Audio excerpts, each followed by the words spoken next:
people who brought me the dances.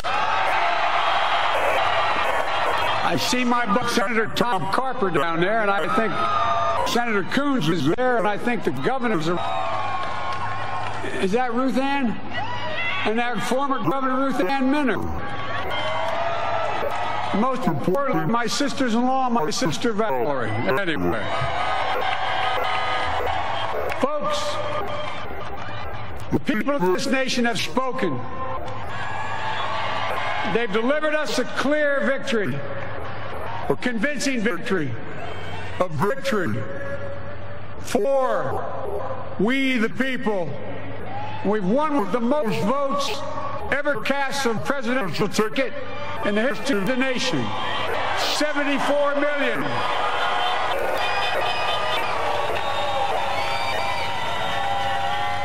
What I must admit has surprised me.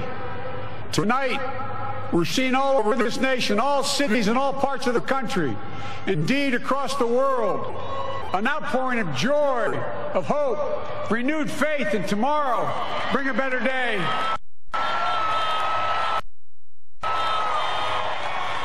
And I'm humbled by the trust and confidence you placed in me.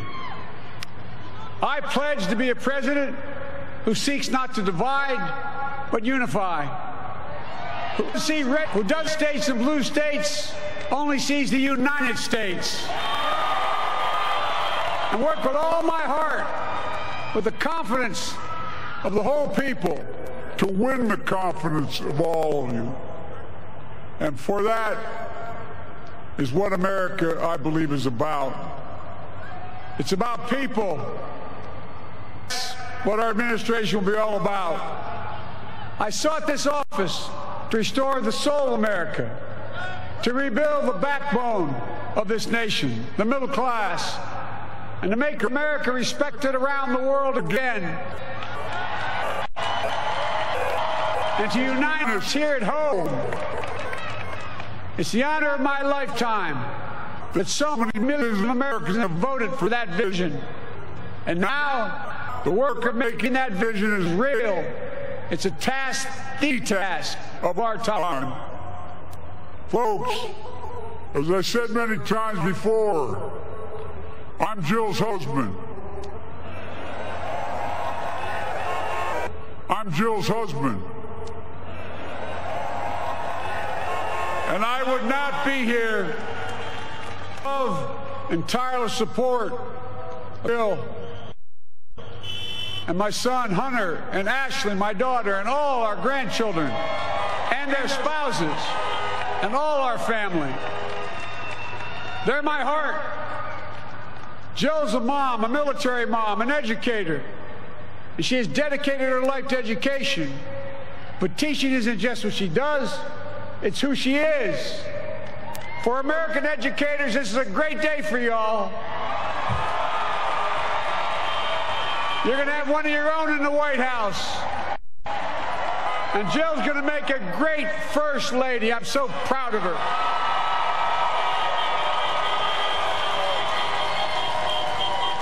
And I'll have the honor of serving with the fantastic Vice President who you just heard from, Kamala Harris,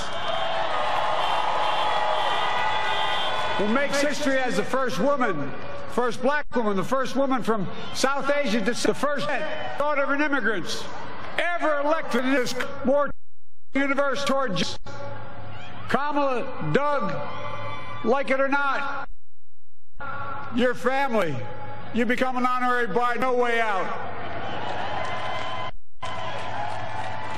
To all those of you who volunteered and worked the polls in the middle of this pandemic, local elected officials, you deserve a special thanks from the entire nation.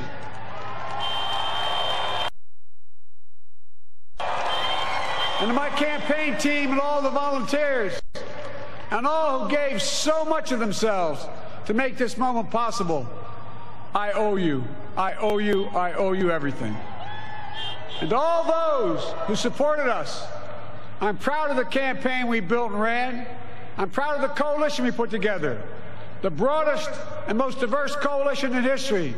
Democrats, Republicans, Independents, progressives, moderates, conservatives, young, old, urban, suburban, rural, gay, straight, transgender, white, Latino, Asian, Native American.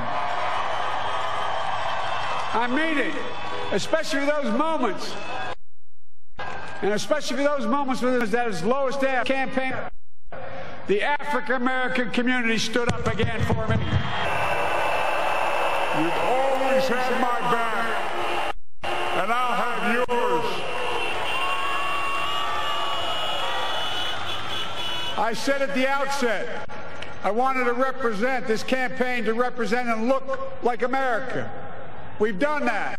Now that's what I want the administration to look like and act like. For all those of you who voted for President Trump, I understand the disappointment tonight. I've lost a couple times myself, but now let's give each other a progress. We have to stop treating our opponents as our enemies. They are not our enemies. They are Americans. They're Americans. The Bible tells us, to everything there is a season, a time to build, a time to reap and a time to sow, and a time to heal. This is the time to heal in America. The battle to restore decency, defend democracy, and give everybody in this country a fair shot. That's all they're asking for, a fair shot. Folks, our work begins with getting COVID under control. We cannot repair the economy, restore our vitality, or relish life's most precious moments, hugging our grandchildren, our children, our birthdays, weddings, graduations, all the moments that matter most to us until we get it under control.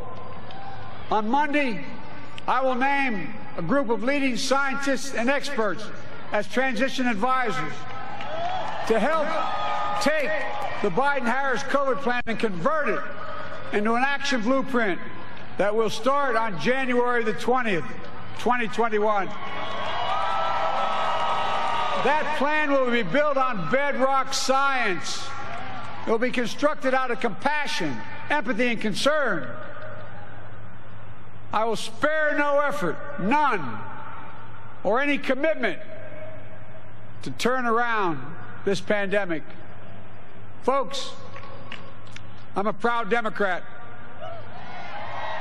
but I will govern as an American president. I'll work as hard for those who didn't vote for me as those who did. Let this grim era of demonization in America begin to end here and now.